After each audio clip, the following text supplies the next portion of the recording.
Mesdames et messieurs, Xavier Pariente et Véronique Rivet.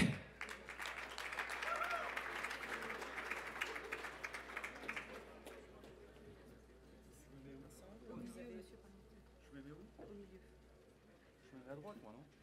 Voilà. Je crois que c'était à droite. Comme vous voulez. Ah non, non, mais moi je me mets où vous voulez. On va juste discuter pendant 10 minutes d'où on s'installe, si ça vous gêne pas. Vous avez le... Non, mais moi je vais pas m'en servir. Ça commence bien. Bonjour. Tout le monde est bien repu. On a bien mangé. Où est-ce qu'il est Je le regarde quand même. On retourne à Bordeaux. On finit Montréal Passion 20, édition 2015, en beauté. Quelle magnifique édition, une fois de plus.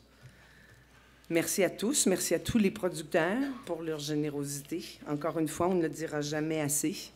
Merci à Fidelity Investments, notre partenaire, pour cette dernière dégustation qui va clore l'édition 2015 de Montréal Passion 20 en beauté, en grandeur, sans plus rien d'autre.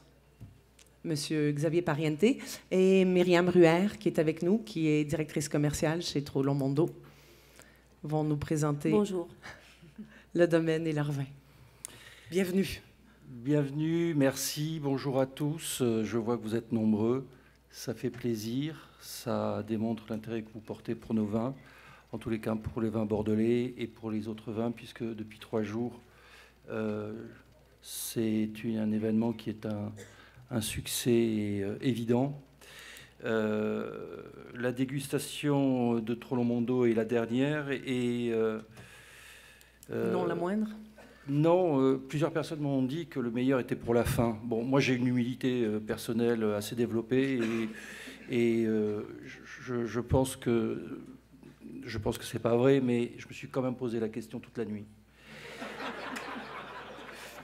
Finalement, je me suis dit qu'il y avait un fond de vérité, mais on va laisser tomber ce sujet qui n'est pas très très important.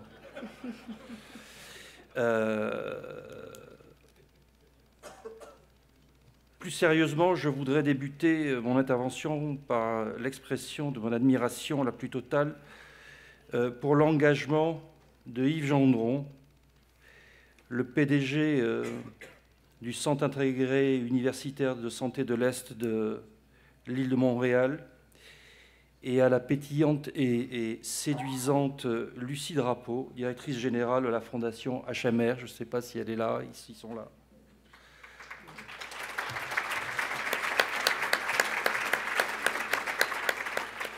Mon admiration va plus au-delà de ce que vous pouvez imaginer, car la cause soutenue ici m'est d'autant plus chère que moi-même j'ai été très durement touché par la perte de ma femme Christine, il y a 18 mois d'un cancer, elle avait 57 ans.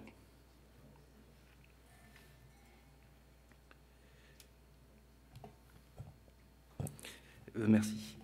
Vous pensiez que j'étais surtout venu vous rencontrer pour vous parler de mes vins? Oui, aussi. Mais d'abord, je me permets d'insister sur votre rôle pendant ce festival Montréal Passion Vin. Je tiens à vous dire que la personne la plus importante aujourd'hui n'est pas moi, en ce moment, mais vous tous, dans votre implication pour cette noble cause. Je voudrais vous faire partager ma réflexion sur ma propre implication et, tel un missionnaire, vous dire que votre rôle, votre action n'est pas un acte altruiste, mais un devoir. En tous les cas, c'est ce que je me dis à chaque fois que je m'implique comme vous, ici ou ailleurs. Je dis bien un devoir, car votre degré d'implication ne doit être inspiré que par l'amour que vous portez à vos enfants, à vos descendants. Tout ce que vous faites aujourd'hui, c'est pour demain, c'est pour après-demain, et c'est pour eux. Donc, soyez généreux. On parle de vos enfants et de vos descendants.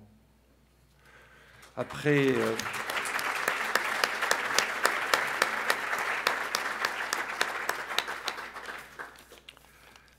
cette présentation un petit peu personnelle et quelques réflexions qui le sont aussi, Je voudrais vous parler de Trollomondo, qui est une propriété familiale, qui est une grande propriété à Saint-Émilion, qui est la quatrième plus grande propriété. La taille moyenne des propriétés à Saint-Émilion est à peu près de 7 hectares. Trollomondo, c'est 33 hectares, dont 29 hectares de vignes. On parle de Trollomondo et de Saint-Émilion. C'est un endroit pour certains que je vois et que j'ai vu et que je reverrai et que j'ai déjà vu plusieurs fois à Saint-Émilion. On parle d'un endroit qui est béni des dieux. C'est un endroit qui a été classé au patrimoine mondial de l'UNESCO. C'est-à-dire que tout autour de vous, les parcs, les arbres, le vignoble, les maisons, tout ça, ça a été classé au patrimoine de l'humanité. C'est pas mal. Bon, c'est un titre qui a été, qui n'est pas galvaudé, qui est issu d'une sélection à travers le monde d'endroits qui le méritent. Trollomondo a appartenu au XVIIIe siècle à l'abbé de Sèze. L'abbé de Sèze, avec Tronchet et Malesherbes, étaient les avocats de Louis XVI. Vous voyez, les Français n'ont pas forcément de très très bons avocats. Ça n'a pas bien marché pour notre dernier roi. Mais on ne lui en veut pas et ça nous a permis de faire une révolution dont on paye toujours les conséquences, peut-être, pour certains. Et cette propriété a été ensuite achetée par Raymond Théodore Trollon. Et Raymond Théodore Trollon était un juriste, c'était un des grands amis de Napoléon III, notre second empereur. C'était un grand juriste. Il a remodelé en profondeur notre code civil. Alors c'était assez amusant parce que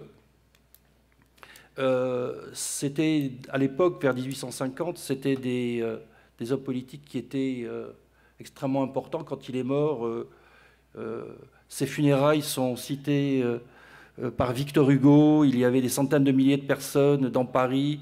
Paris était en berne. Et en fait, eh bien, ça devrait être une leçon d'humilité pour les politiques. Plus personne ne se rappelle maintenant de Trollon. Voilà, c'est un patronyme qui a été rajouté à un lieu-dit qui est Mondo, qui est en haut de la colline, qui est une petite colline. Mondo est une petite colline et d'où vient le nom de Trollomondo, voilà l'explication. Trollomondo, c'est une propriété d'un seul tenant. Ces 29 hectares de vignes, ou plutôt ces 33 hectares, sont tout autour du point culminant de la colline. C'est-à-dire que nous sommes exposés aux 4 points cardinaux. C'est assez amusant d'avoir des propriétés qui sont exposées aux 4 points cardinaux. Il y a beaucoup de propriétés qui n'ont une, deux, maximum expositions souvent. 4 points cardinaux vraiment en haut d'une colline, c'est assez rare. Vous avez une propriété qui est très célèbre, qui est Ozone, elle est plein sud. C'est une langue de terre qui a un terroir formidable. Mais 4 points cardinaux, c'est la traduction aussi de la complexité de notre terroir. C'est-à-dire que la colline est composée essentiellement d'argilo-calcaire, de calcaire à astérie, de calcaire affleurant, de limon. On a tout ça.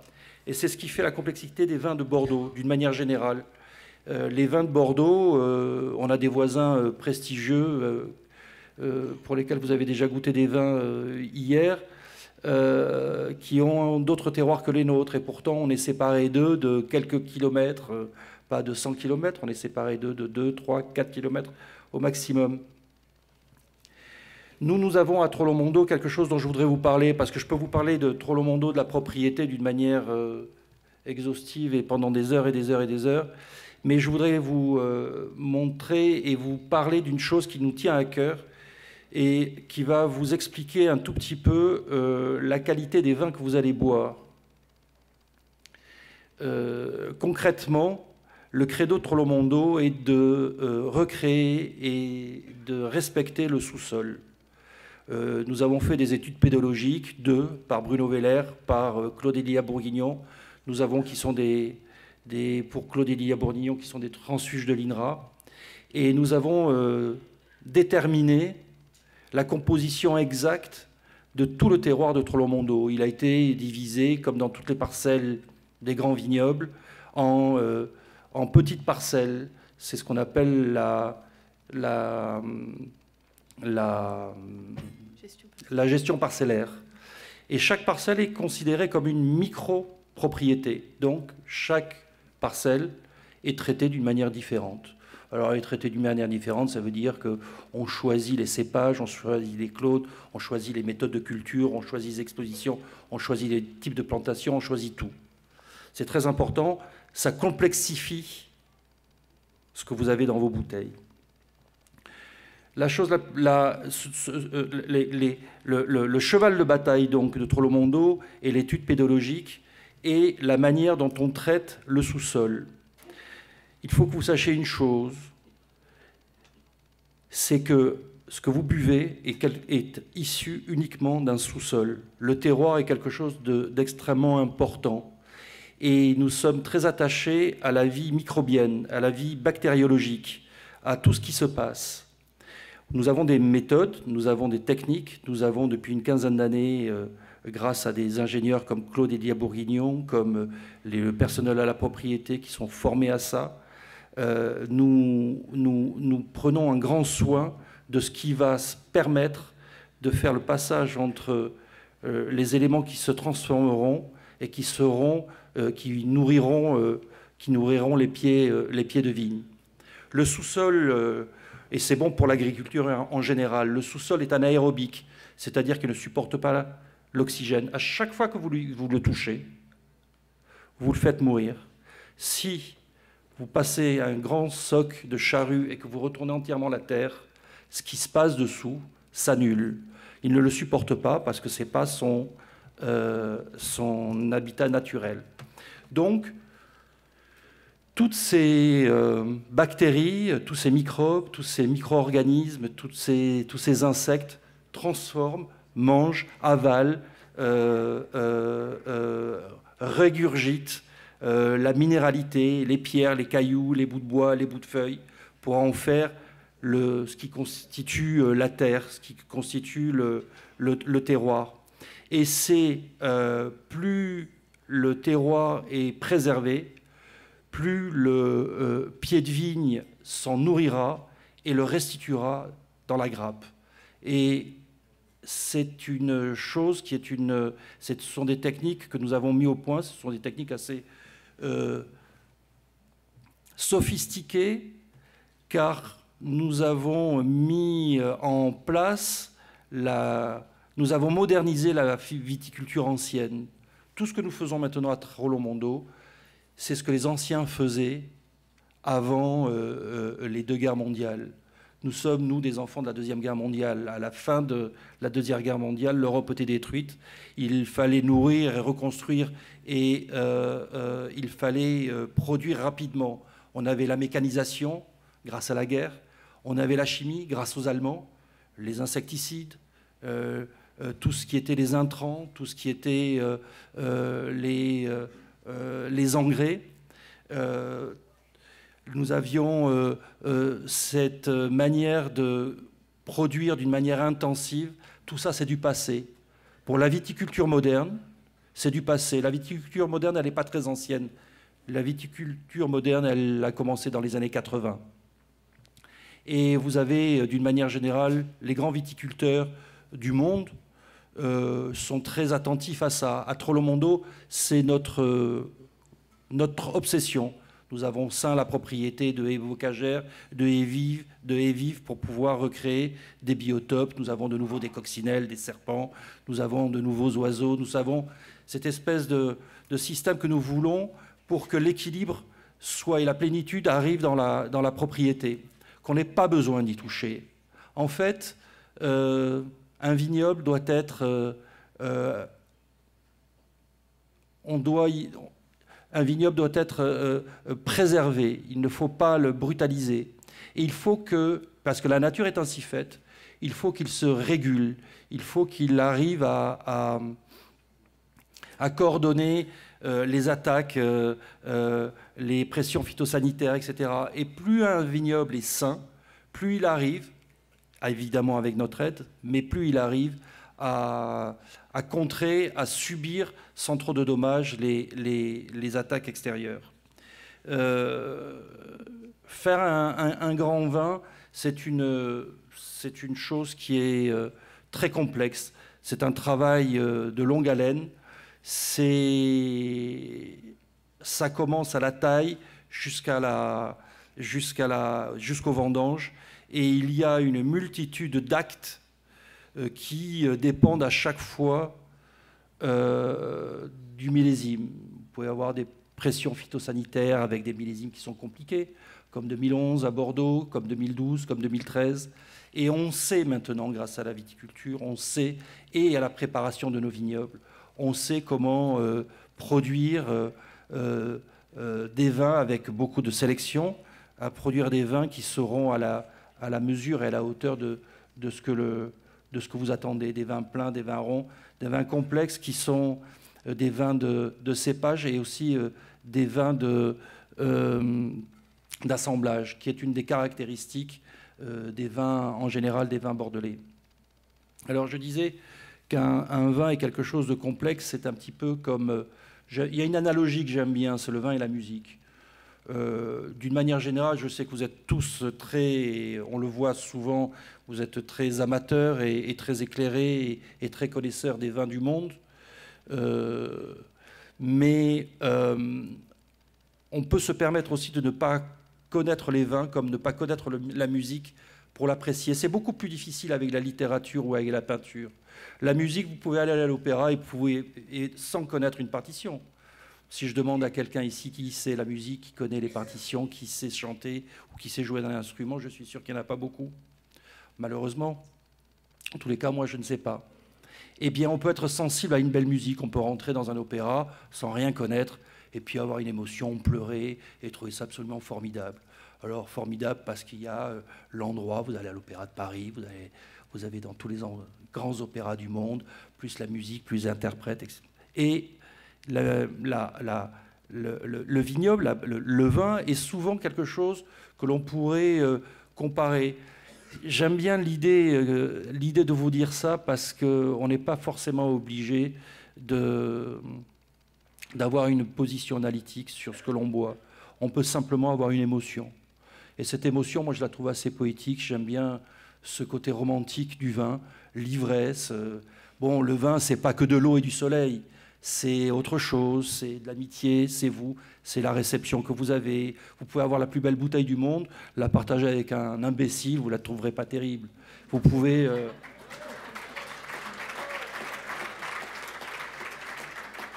Vous pouvez de temps en temps avoir une bouteille très moyenne et être amoureux comme un fou, ou être avec vos enfants, être très fier d'eux et trouver que la vie est formidable. Je vous assure que de temps en temps, la vie, elle est formidable, même avec des mauvaises bouteilles. Mais c'est encore mieux si vous avez des bonnes bouteilles.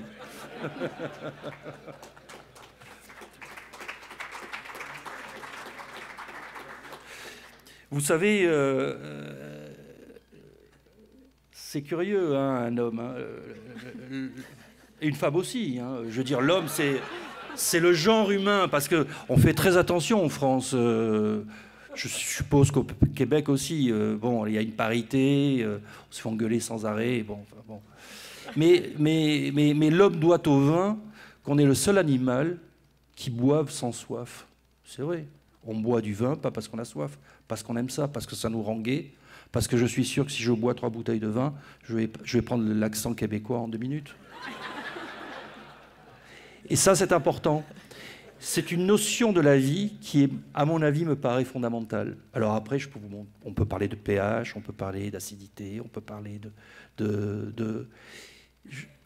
honnêtement, je ne sais pas vraiment si c'est ce qui me fait rêver dans le vin.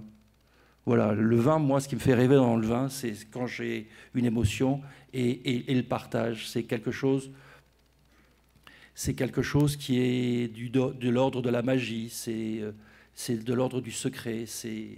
Et cette formidable possibilité de pouvoir avoir une émotion sans rien connaître, eh bien, je pense qu'on ne peut l'avoir qu'avec la musique. Ça, j'en suis intimement persuadé. C'est quand même agréable. Hein. Bon, moi, il y a plein de choses que je ne comprends pas. C'est compliqué. Hein. Moi, je ne comprends pas les femmes. Je ne comprends pas... certains nous... Ah oui. Mais on est en train de tout vous servir. Mais allez-y. Mais en fait, il faut que buvez, dégustez. Je vais vous parler au fur et à mesure, mais si vous voulez, le principe est très simple. Alors, on va reprendre un tout petit peu les choses. Je fais des digressions un peu, je peux partir dans tous les sens, hein, je vous préviens. Je vais vous faire goûter, là on va vous faire goûter un Mondo.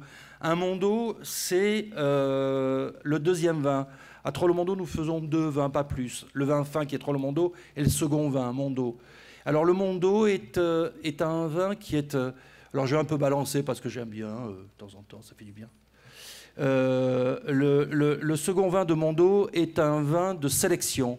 C'est-à-dire que tout ce que nous décidons, tout ce que je décide qui n'est pas assez bon pour pouvoir rentrer dans le premier vin est écarté et sert à constituer le second vin. Je dis ça parce que sur la rive droite, c'est souvent ce qui se passe. Sur la rive gauche, vous avez des grandes propriétés, parce que les assiettes foncières ont pu être étendues, qui ont acheté des parcelles et qui font des seconds vins. Alors vous avez des grandes propriétés très connues, qui historiquement sont composées d'une quarantaine d'hectares.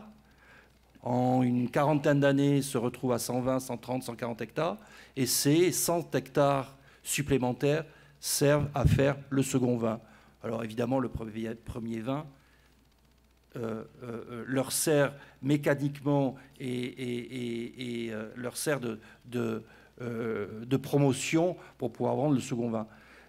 Sur la rive droite, les propriétés, comme je vous l'ai expliqué, sont assez petites. Donc vraiment, on ne peut pas avoir de parcelles. Il n'y a pas de mauvaises parcelles. Sur la rive droite, on a une... Ils ne vont pas être contents, les gens de la rive gauche. Qui est-ce qui est de la rive gauche déjà? Mais de toute façon, je m'en fous parce que je leur dis à chaque fois. C'est vrai que rive droite, nous avons un vignoble qui est historique. C'est un vignoble qui existe depuis 2000 ans. Il y a le poète ozone, on avait les Romains qui étaient là, etc. La rive gauche, c'est une autre paire de manches, c'est une autre vision de la viticulture. Ils font des vins évidemment formidables, hein. Je ne veux pas donner je veux pas faire de comparaison négative, mais c'est une autre perspective. On a des vignobles qui sont des petits vignobles, des vignobles familiaux, des vignobles qui étaient plantés aussi d'arbres fruitiers en plein dans la vigne, juste pour pouvoir rafraîchir les chevaux. Au passage, une des caractéristiques de Trolle-Mondo est que depuis 9 ans, nous avons la moitié de la propriété qui est entretenue par des chevaux. Alors on entretient les chevaux, on fait travailler les chevaux pour une raison technique et pour une raison artistique. Alors la première raison artistique qui est aussi importante parce que c'est de la promotion, mais qui rentre, pour ce qui me concerne, très peu, puisqu'on communique assez peu sur cet aspect de la propriété. C'est vrai que d'un point de vue promotionnel, quand le client voit et quand on parle de chevaux, il y a toute une espèce d'imaginaire, l'homme dompté, le liquide, etc. Enfin bon, il y a toute une philosophie qui nous permet de faire rêver certaines personnes. Et mais en fait, travailler avec des chevaux nous permet de pouvoir beaucoup moins tasser les sols. Et le tassement des sols est quelque chose d'important. Jusqu'à il y a une vingtaine d'années, une dizaine d'années, on avait du matériel agricole et mécanique qui était très lourd. Je vais vous raconter une petite histoire qui est intéressante. Vous avez tous acheté des géraniums ou des pots de fleurs chez votre pépiniériste pour les replanter sur votre balcon. Quand vous rentrez chez vous et que vous enlevez votre géranium, vous voyez, vous avez le pot, vous avez votre géranium et vous avez une sorte de chignon de racines autour. C'est ce qui peut se passer de pire pour la nature. L'idée à Trolle-Mondo est que nous plantons sur du mulch, nous ne toucherons pas à la terre, nous préparons à la terre. Quand nous avons avec notre pépiniériste préparé notre matériel végétal, nous plantons des bouts de bois. C'est vraiment des bouts de bois puisqu'ils sont racines nues. Il y a des petites radicelles. Et l'idée que cette plante, qui est quand même de la race N'oubliez jamais que la vigne est de la race de la liane. Vous laissez un vignoble en liberté sans le contenir. 3 siècles après, c'est encore vat. Les maisons, les châteaux, tout ça, c'est disparu. Ça serait assez chic d'ailleurs, mais ça ne plairait pas d'un point de vue financier, ça ne plairait pas à nos banquiers. Quand vous plantez donc d'une manière très simple un pied de vigne, comme ça, quand vous régénérez votre vignoble, quand il n'a pas de racines, ce chignon qui est l'ennemi vraiment de la profondeur, de la puissance, le pied de vigne est obligé de se débrouiller. Et comme un enfant, il va se nourrir, il va chercher l'eau, il va chercher le nutriment. Nous avons respecté le sol, il y a un biotope qui fonctionne, qui marche, il y a des bactéries qui sont là pour faire leur travail, et le pied va aller se nourrir tout de suite. Et le taux de reprise en racines nues dans le vignoble est quelque chose d'impressionnant. Ça fonctionne très, très, très, très, très bien. Donc, si vous voulez planter des fleurs, faites des boutures, mais ça marche tellement mieux, et vous aurez des trucs beaucoup plus spectaculaires. Ce sont des méthodes qui sont issues de l'agriculture ancienne, hein, tout ça. On n'a rien inventé, enfin en tous les cas, moi j'ai rien inventé. Mais c'est des méthodes qui sont saines et qui ont la possibilité de pouvoir reconditionner et de pouvoir un vignoble qui est productif assez rapidement, et vous avez un vignoble qui est très vigoureux. Donc je ne sais même plus où j'en étais, là je suis paumé. Ah oui, je parlais du mondo, le mondo. C'est bon, non? Voilà, alors le mondo, comme je vous disais, c'est une sélection, hein. C'est en 2011. Alors 2011, une année mais apocalyptique. Ça a été une année extrêmement difficile. Ce sont les années que nous aimons bien quand on est un vrai vigneron. C'est ce qu'on appelle, nous, dans le Bordelais, des années de vigneron.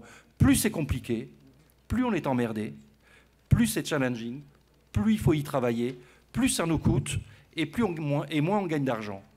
Parce que ça coûte tellement cher de faire un millésime dans de mauvaises conditions pour arriver à avoir des vins, vous allez goûter après le Trollon.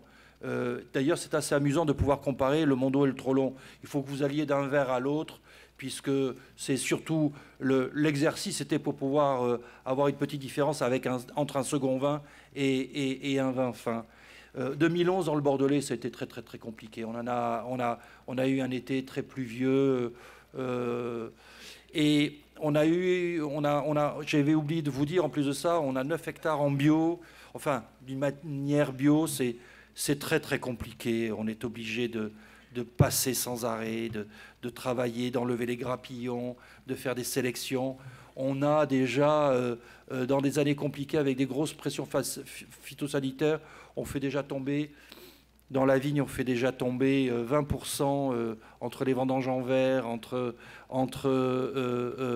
l'entretien, on fait déjà tomber 20% de la production, plus la sélection que nous allons faire dans le cuvier. Mais voilà, Mondo 2011, le second vin, la sélection, ce qu'on a décidé qui n'était pas assez bon.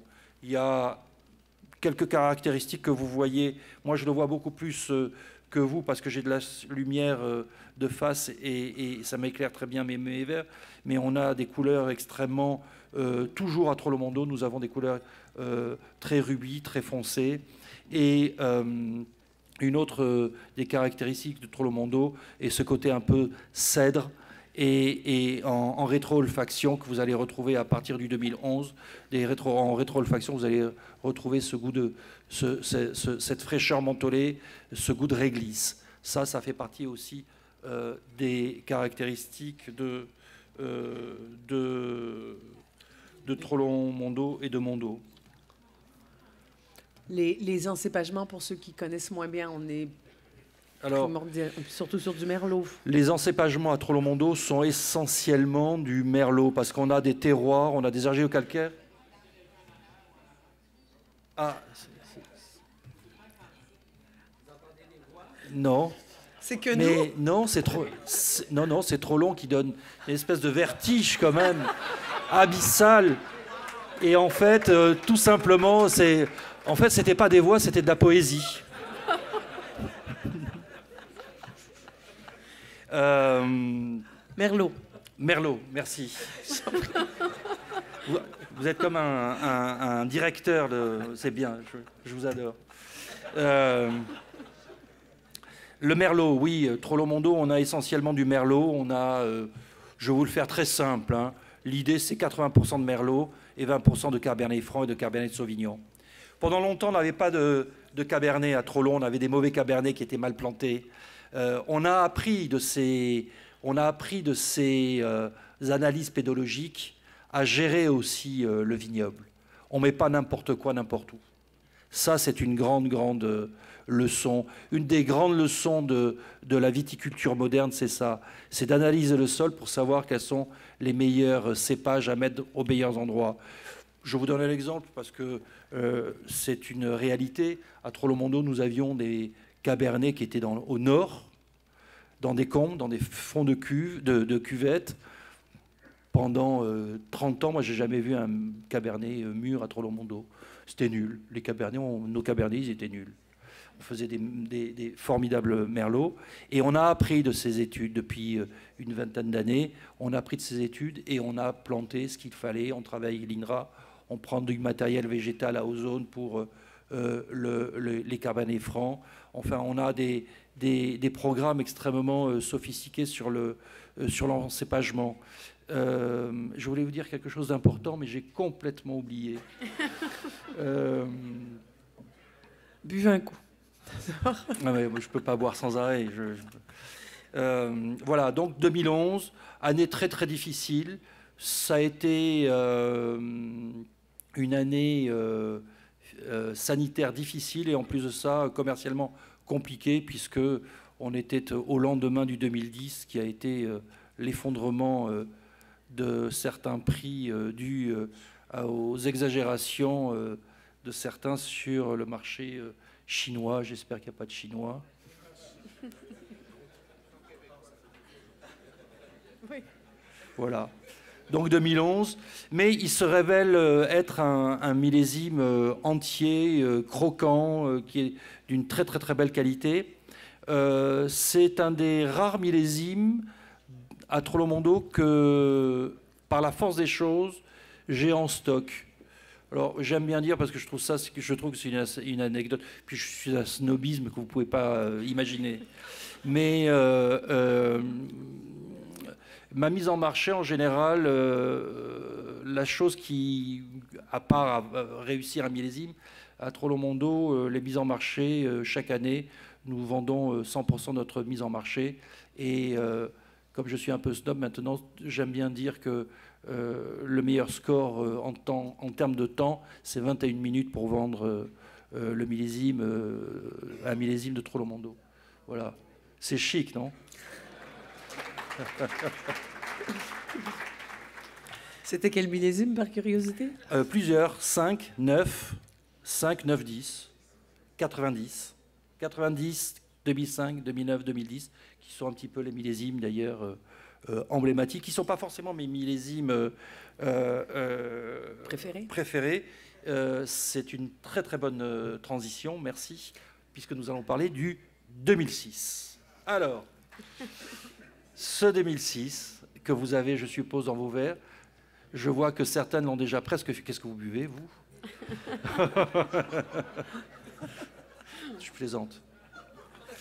2006, c'est pour moi l'expression de ce que j'aime dans les vins de Bordeaux. C'est une espèce d'élégance et d'équilibre que j'aime bien mettre en opposition avec les, entre guillemets,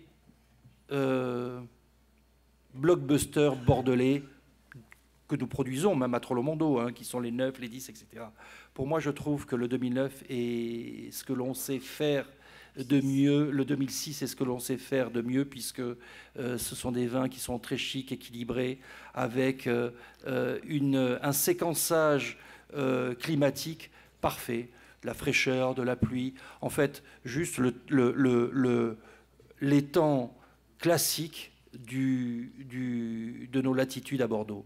Voilà, ce sont des vins fins, ce sont des vins qui sont très agréables à boire maintenant, qui sont des vins que moi j'aime particulièrement. Je voulais 2006. Vous m'écoutez religieusement. Oui, religieusement. J'aimerais vous entendre parler un peu sur les vinifications et les élevages. Alors, les vinifications et les élevages. Alors, on fait des vinifications. On fait des vinifications assez classiques, des vinifications suivant les années. Nous avons un. Je voulais que je vous parle de quoi exactement? Dites-moi. Ben, je me suis posé la question au tout début entre le Mondo et le Trop-Long Mondo. Oui, alors ça, c'est voilà, j'aime bien la précision parce que si on n'est pas précis, comme je suis déjà un peu brouillon, j'ai tendance à la vinification entre le second vin et le premier vin. C'est une très bonne question parce qu'il n'y a pas de différence. C'est pour ça que nous traitons le premier vin et le second vin de la même manière. Et en fait, le second vin est décidé en fin d'élevage. Donc, il est exactement traité comme le premier vin. Pourtant, la différence de concentration est énorme sur le même millésime. Oui, je sais, mais rien n'est assemblé avant 18 mois, entre 16 et 18 mois. Et est-ce que vous diriez que, vous avez dit que tout ce qui va dans mon dos, c'est tout ce qui ne va pas dans le grand vin. Est-ce qu'en majorité, ce sont des raisins issus de vignes plus jeunes? Est-ce que ça représente la majorité ou non? Non, on s'est rendu compte que finalement, on a des excellentes productions de vignes jeunes. Alors, il y a une vieille croyance qui veut et qui est ancrée dans l'esprit des gens que seule une vigne ancienne peut faire du bon vin. On se rend compte que maintenant, on a changé nos manières de culture et de plantation et de choix, et grâce à la pédologie de choix de cépages, et on a, dès la 6, 7, 8e année, des parcelles qui ont des résultats absolument formidables. Il y a une autre partie de la révolution quand même que nous avons connue viticole dans le Bordelais. C'est dans les années 80, on a découvert que de faire du vin issu de raisins mûrs était beaucoup plus facile et présenter de meilleurs résultats que de faire des vins avec les maturités des vendanges des années 60 et 70. Les vins des années 70, bon, c'était un peu difficile, hein, ceux qui ont en tous les cas, à Trop-Long Mondo, moi j'en bois de temps en temps, ça me laisse perplexe. En fait, à Bordeaux, jusque dans les années 80, le 12 septembre, il fallait que tout soit rentré, mûr ou pas mûr, parce que le 12 septembre, il y avait le passage des palombes, les gens allaient à la chasse, ils allaient cueillir des champignons, il n'y avait pas de maturité, c'était moins grave, on appelait le marchand de sucre et on chaptalisait, on avait des moyens extrêmement simples de produire des vins, et on savait pallier d'une manière, grâce à la chaptalisation, on savait pallier au manque de maturité. Maintenant, on a des maturités naturelles. Et c'est un petit peu comme les fruits que vous mangez.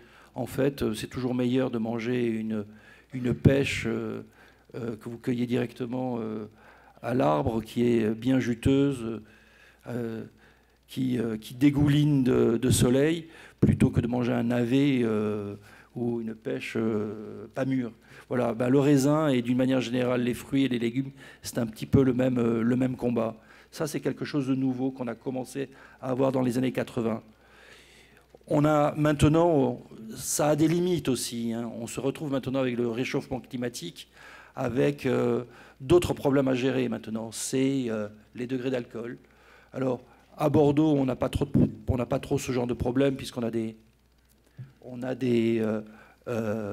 acidités qui compensent largement les degrés alcooliques, mais c'est une question que l'on commence à se poser sur certains vins et sur certains millésimes.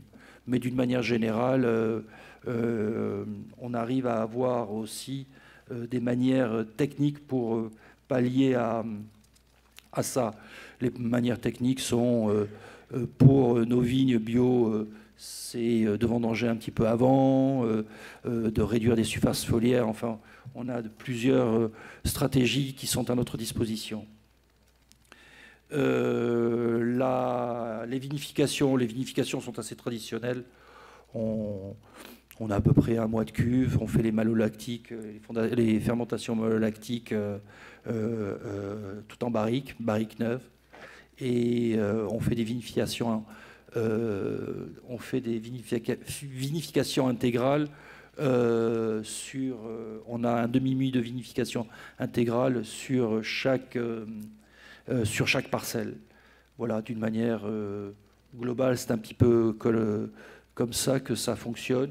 Et là, on élève évidemment sans faire d'assemblage, on élève la récolte, on élève le millésime entre 16 et 19 mois en barrique dans notre chai à barrique.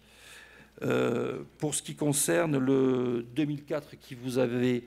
ça, c'est quoi ça? C'est le temps qui reste? Oui, non. 2004 et 98, là. On a 15 minutes. Très bien.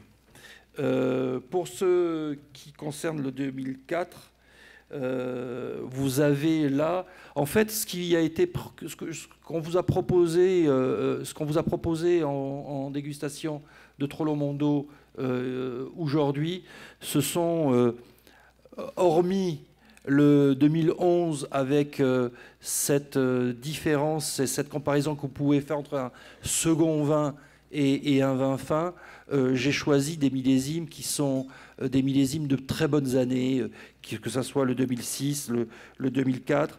Vous allez goûter le 98 et pour finir par le 2010. Et le 2010 sera une autre vision aussi du millésime. Ça sera ce qu'on appelle les vins extrêmement solaires. Ce sont des vins ce sont des vins extrêmement solaires. Ce sont des vins qui ont des formidables maturités et qui seront aussi des vins de longue garde. On peut comparer. Alors, il y a une autre bouteille mythique à Trollomondo qui est le 90. Alors, on pourrait comparer le 2010 au 90 et le 2009 au 89. C'est assez amusant d'ailleurs comme analogie également. Voilà, d'une manière générale. Le 2004, moi, j'ai une impression d'un peu plus de Cabernet. Est-ce que... Alors, le 2004, vous avez 20% de Cabernet. Oui, un tout petit peu plus.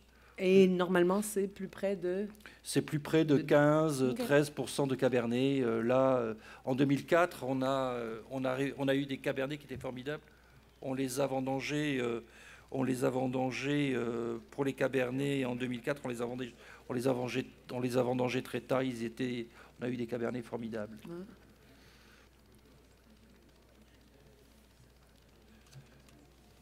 On parlait beaucoup de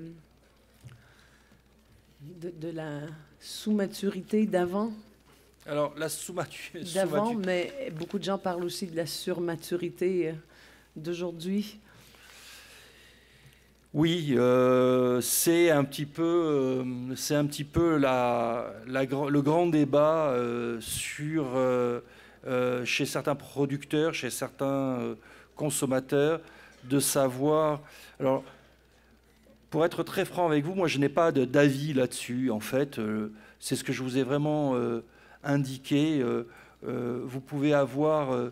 On se pose pas, si vous voulez, surtout au Canada, vous avez la possibilité d'avoir tous les vins du monde et vous pouvez comparer très très facilement. C'est même, je me demande si c'est pas plus facile qu'en France.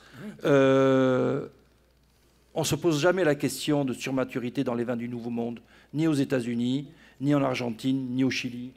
C'est la règle. C'est la règle parce que ce sont des vins extrêmement chauds, ce sont des vins qui n'ont pas nos acidités. En revanche, c'est une question qui est souvent posée pour les vins de Bordeaux. Pour ce qui concerne les vins de Bordeaux, moi, je ne voudrais pas m'immiscer dans ce débat. Qu'est-ce que je préfère? Un vin rond, agréable, un vin plein, un vin sentant l'épice, un vin qui me transporte, ou un vin tendu, à l'inverse d'un vin tendu, un vin plus sur l'acidité. Il y a des dégustateurs qui préfèrent les vins plus tendus sur les acidités. Moi, j'ai un peu tendance à... Je suis très partagé. J'aimerais... L'idée quand même, c'est de réussir à faire des millésimes qui ont un peu ces deux caractéristiques. Des vins un petit peu tendus avec une belle maturité. Alors évidemment, des 9 et des 10, on a été tellement gâtés, comme en 2015, on a été tellement gâtés. Et 2015, ça va être un autre millésime, une autre approche aussi du millésime, puisque c'est entre un 2005 et un 2009. On a réussi à faire des vins qui sont des vins avec de très très belles maturités et de très belles acidités. Ça va être un millésime absolument formidable qu'on va découvrir et qu'on est en train de faire. Alors, oui, je ne sais pas quoi vous répondre, c'est une question de goût. Voilà, c'est vraiment une question de goût. Je voudrais pas m'annuler une partie de mes futurs clients ici. Faites-vous votre propre opinion. Et tout reste toujours une question d'équilibre.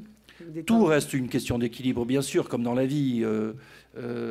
Mais moi, j'ai plutôt tendance à croire que tout ce que l'on met dans la bouche doit être soyeux, agréable, rond, et ne doit pas... Alors, vous avez les détracteurs qui vous disent, oui, mais les vins de garde, après, ils doivent être un tout petit peu moins... ils doivent être un petit peu moins aimables. Je les renvoie aux 90, je les renvoie aux 61. Je dis, ah bon, là, on a quand même des exemples flagrants. Les 90, on a l'impression que c'est des 2009. Enfin, à trop long. Évidemment, ne me posez pas de questions sur d'autres propriétés, sur d'autres vins. J'ai des avis que je ne vous donnerai pas, mais je ne peux vous parler que de trop long et de ce que je vois de nos millésimes. Et les vins de 89, de 90, à trop long, ce sont des vins absolument incroyables, encore de fraîcheur. Donc, ça, c'est une question de choix. Je ne vais pas... Le grand reproche, c'est un peu l'idée qu'un célèbre critique viticole américain aurait tendance à influencer les productions mondiales. Je trouve que ça, c'est un débat, c'est une vieille lune, en fait. En fait, il n'a jamais rien dit. Il a juste dit, voilà ce qu'il aimait, comme moi ce soir. Voilà ce que j'aime. Moi, j'aime certaines choses. Il y en a d'autres que j'aime pas. C'est pas pour ça que je demande à ce que l'on fasse ce que j'aime. Donc, dans les années 80, il a dit, bah voilà, 82, le Bordelais n'a pas très bien compris la qualité du millésime.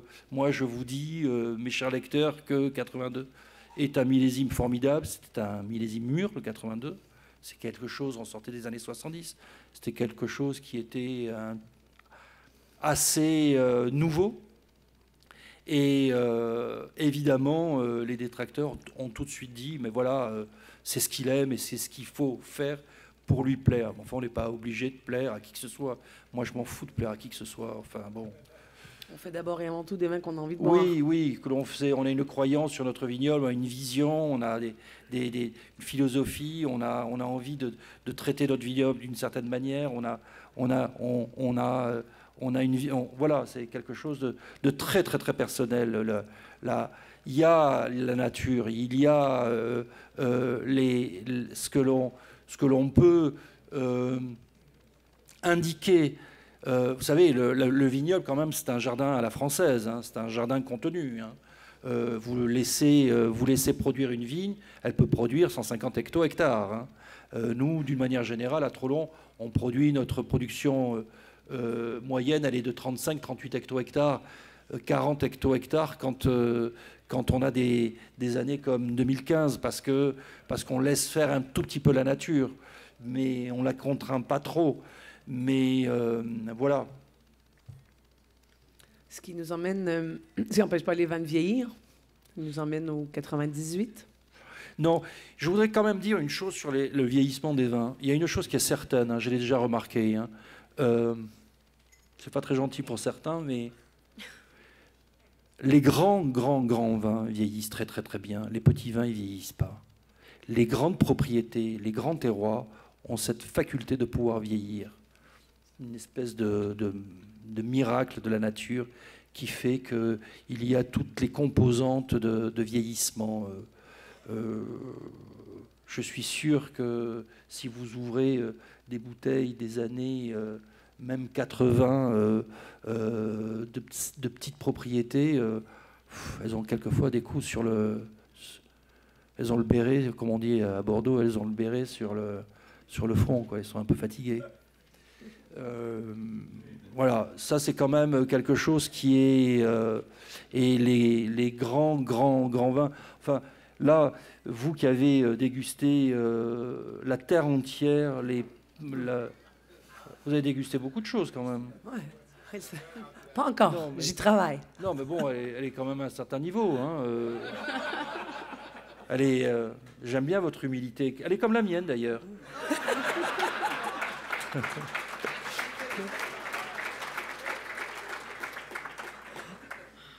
Hein, quand vous n'avez pas une grande propriété, que vous dégustez des vieux vins de petites propriétés, quelquefois. On parle de terroir.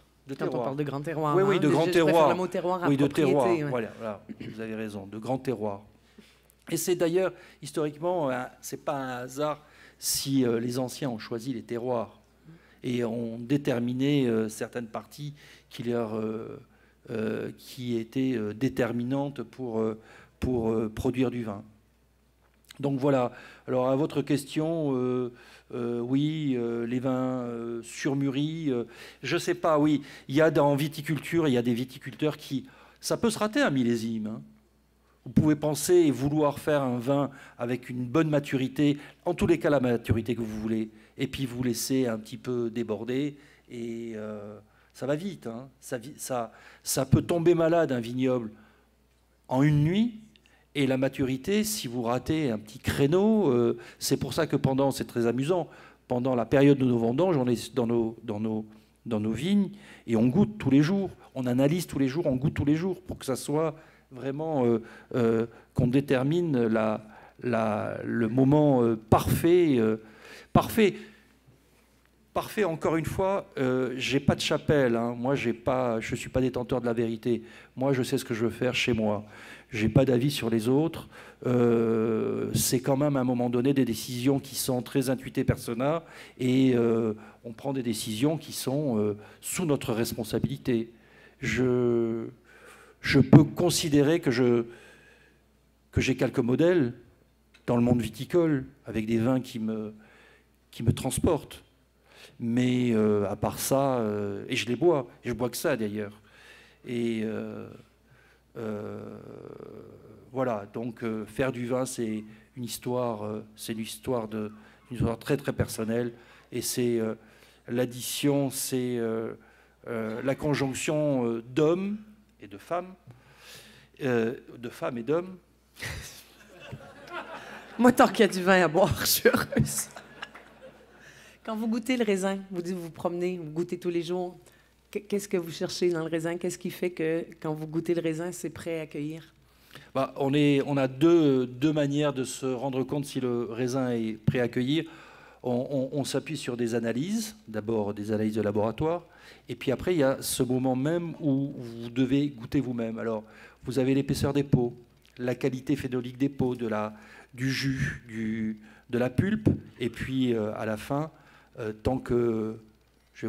pour illustrer le propos, tant que vous ne croquez pas un grain de raisin et un pépin de raisin qui a goût de noisette, c'est pas la peine de le vendanger. Le pépin, si vous n'avez pas, un goût très doux, très noisette, en fait, quand ils sont noisettes, c'est que le raisin, pour moi, est à la bonne. Alors c'est un petit peu la conjonction de tout ça. C'est l'épaisseur des peaux. Ce millésime, on a eu des peaux très épaisses qui nous ont permis d'avoir un état sanitaire parfait et de pouvoir attendre une maturité parfaite. Quel millésime? 2015. Ça, on a eu des peaux très épaisses parce qu'on a eu cette chance d'avoir quelques blocages dans la maturité au mois d'août qui nous ont permis d'avoir des peaux un peu épaisses. Voilà. Vous voyez? Je vous ai dit. C'est les voix de Trollon-Mondo. Est-ce que c'est à vous que je commande un steak? Ça serait bon ici, là. Pas trop saignant, pas trop épicé. Il est juste devant Juste vous, pour monsieur. profiter du vin. Juste devant vous, juste devant Donc vous. c'est pas à vous. Je suis un peu curieux. Je pense que vous faites du vin à Bordeaux, ce que j'ai compris. Je suis étonné parce que les vins sont délicieux, sont bien faits. Évidemment, on n'en profite pas complètement parce qu'on ne mange pas avec, on devrait manger. Je suis étonné que les vins, il y a certainement une identité au long Mondo.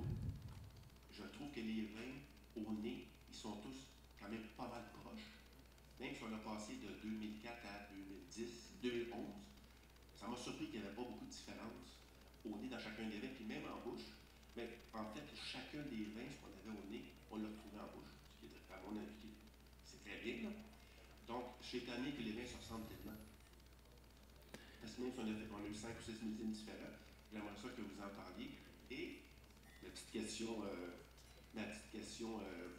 journal à potin, ce sont des vins qui sont délicieux. Quand vous ne buvez pas ce vin-là, qu'est-ce que vous buvez?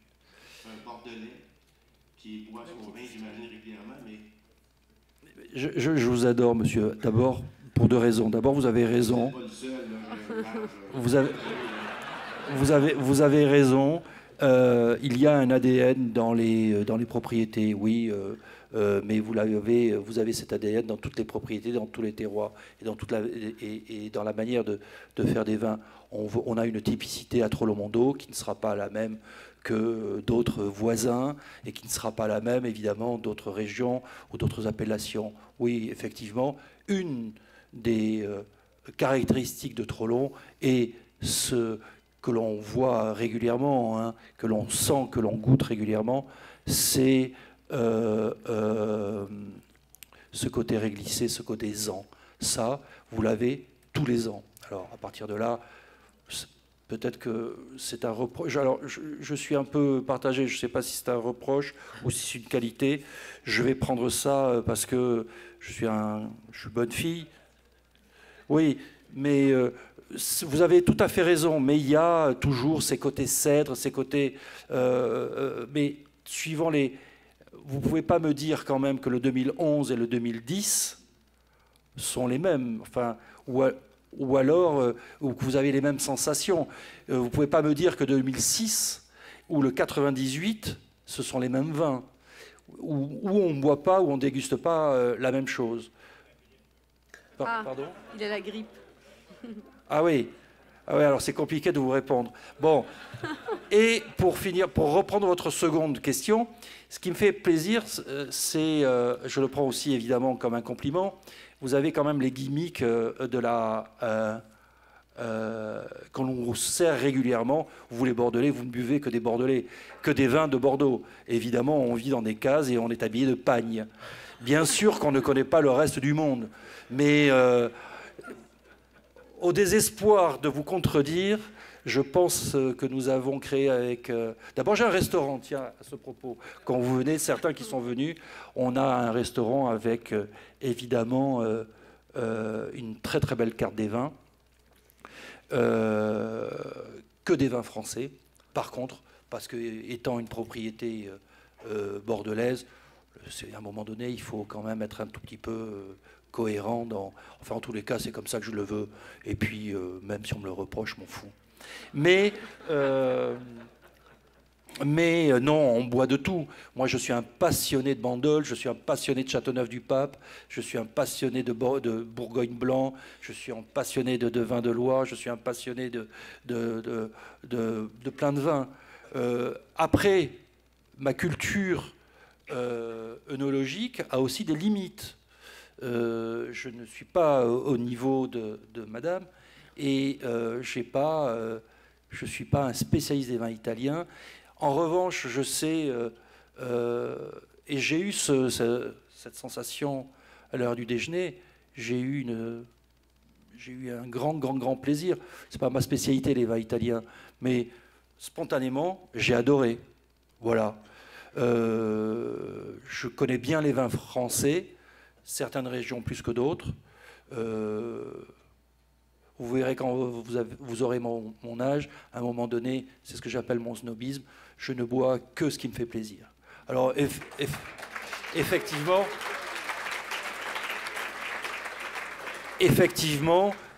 c'est comme les gens que je fréquente. À un moment donné, il y en a qui me barbent.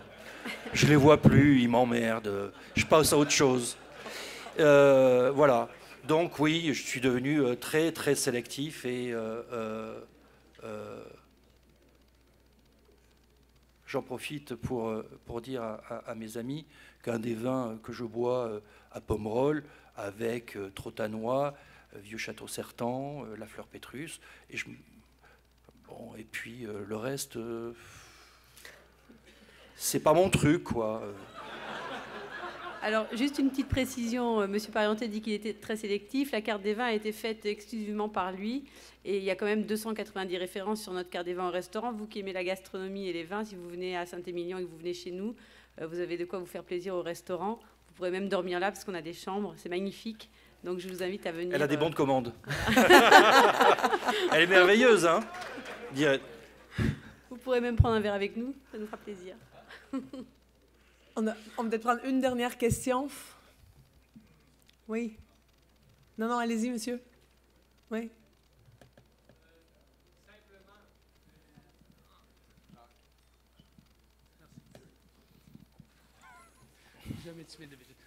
D'accord. Simplement, ce que j'ai pu comparer avec votre trompe-l'œil Mondot et le Mondot, j'ai trouvé le Mondot un peu, excusez l'expression, un peu plus médiéval. Dans le sens que je voyais un petit peu plus d'histoire. Quelle différence entre les deux? Médiéval. Mais ouais, ça veut dire quoi? Non, mais dans ce contexte. Mais j'adore. Mais moi, d'abord, je vous trouve formidable. Alors maintenant, j'ai décidé, en hommage au Québec, que je ne dirais plus slash au bureau, je dirais barre oblique. Ça, c'est réglé pour moi. Je ne dirai plus smartphone, je vous le jure.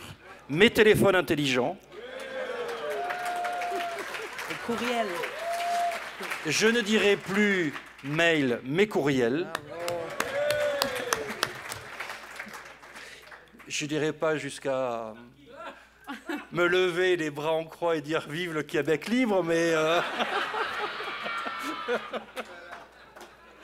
Alors, médiéval. Mais c'est pour ça que je vous...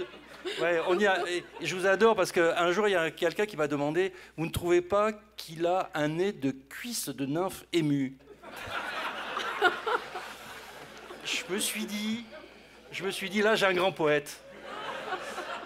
Bon, j'ai affaire à un historien, alors je vais essayer, on va essayer de trouver ce que ça veut dire médiéval. Je vais prendre même la peine d'essayer de comprendre. Médiéval. Ouais, non, que ça je peut être? cherche... Plus simple, peut-être? Plus rustique?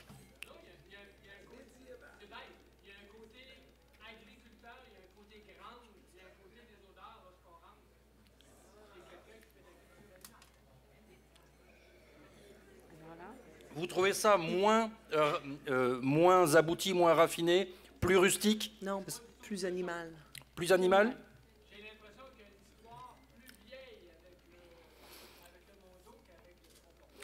Vous n'avez pas complètement tort, ce sont des seconds vins, c'est de la sélection, c'est pas, en partie des jeunes vignes, ça vieillira, ça le second vin, c'est en aucun cas, vous devez le considérer comme un grand vin de garde, hein. C'est un second vin, hein, issu d'une sélection d'un grand vin, mais oui, intrinsèquement, il est fait avec des vins plus jeunes, avec des parcelles qui ont été moins réussies ou en sous-maturité ou par rapport à ce que... J'ai bien compris. C'est ça. Mais c'est intéressant de pouvoir vous faire, d'ailleurs, c'est pour ça que j'ai tenu à faire une comparaison entre un second vin et un premier vin. Mais peut-être aussi, c'est simplement une impression qu'il est plus vieux parce qu'il est aussi moins concentré. Oui, les autres oui. ont tous besoin de vieillir. Il vieillira. À part le 98 qui vieillira sûrement encore très, très longtemps. Les autres sont pour moi des vins qu'il faut vraiment oublier pendant un certain temps encore. Oui, et puis le second vin ne vieillira pas. C'est pas des vins de grande garde. C'est pas des vins de garde. On doit malheureusement... Ah, il y a encore une question. Moi, j'aime bien les questions. Dernière. Ouais. Je n'entends rien. Je vous répète.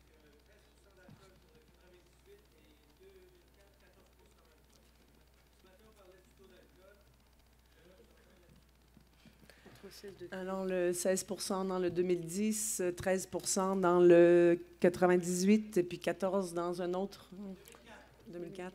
Oui, bien, ça, c'est les conditions climatiques qui nous imposent souvent. Quand on a une idée de certaine maturité, on est obligé, entre guillemets, de subir ce défaut. Je vais vous faire un petit aveu que je ne devrais pas, mais je suis un garçon plutôt honnête. J'ai une parcelle de 2015 que j'ai ramassée à 17,3. Petite parcelle. Ça va être noyé, je vous le dis parce que c'est l'anecdote. Oui, c'est un problème, mais c'est pas un problème. Là, vous me dites que ça fait 16 degrés, pas parce qu'en le buvant, vous savez que ça fait 16 degrés, parce que vous l'avez lu. C'est tout. C'est ça qui est important. Ça n'empêche pas que vous allez vous coller quand même 16 degrés d'alcool dans le cornet. Mais... si vous voulez, bon, voilà, c'est à la dégustation, ça vous fait plaisir, il y a des acidités, c'est bon, c'est plein, c'est généreux. Il faut qu'on travaille, je vous l'accorde, il faut qu'on travaille sur l'alcool. Ou pas. Moi, je m'en fous. L'ivresse fait partie du plaisir. Mais l'ivresse, c'est pas qu'elle fait partie du plaisir, elle est nécessaire. Elle est nécessaire, parce que ça, c'est... Tout ce qu'on a dit avant, ça ne présente aucun intérêt. On doit être des grands... Voilà, c'est une ode à la vie quand même, le vin, ça doit nous réunir. Et puis d'ailleurs, ça nous réunit. Et puis vous avez remarqué quand même, on est tous ensemble là. Et puis on n'est pas tous ensemble.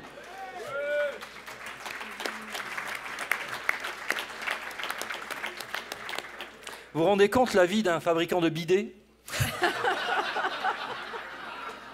Vous pouvez faire une présentation, il n'y a personne. Fait du vin, il y a plein de gens, mais c'est formidable. Sur ces paroles, Monsieur Pariente, merci infiniment. Merci beaucoup, merci. Bravo. Merci Bravo. encore à Fidelity, notre partenaire de la dégustation. Merci à vous tous. Quelle belle dégustation, n'est-ce pas? Bravo, bonnement d'applaudissements pour M. Xavier. Véronique, merci à toi également. Merci. Quelle fin incroyable pour Montréal Passion Vin. Merci, Véronique.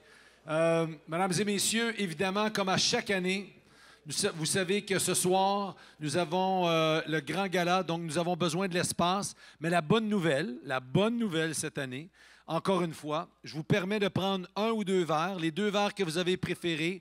Allez de l'autre côté à l'encan, donc vous allez pouvoir jaser, etc., etc. Parce que, je vous le dis là, ce n'est pas parce qu'on veut être plate, on a vraiment besoin de l'espace pour être prêt pour ce soir, pour la grande soirée. Donc, prenez ça et il me reste à vous dire un grand, grand merci. N'est-ce pas que c'était 2 journées exceptionnelles? Oui, voilà. Merci et on se voit l'an prochain. Il me reste à dire un gros, gros, gros merci aux gens de fidélité. Vous avez été généreux. Merci énormément. À l'an prochain.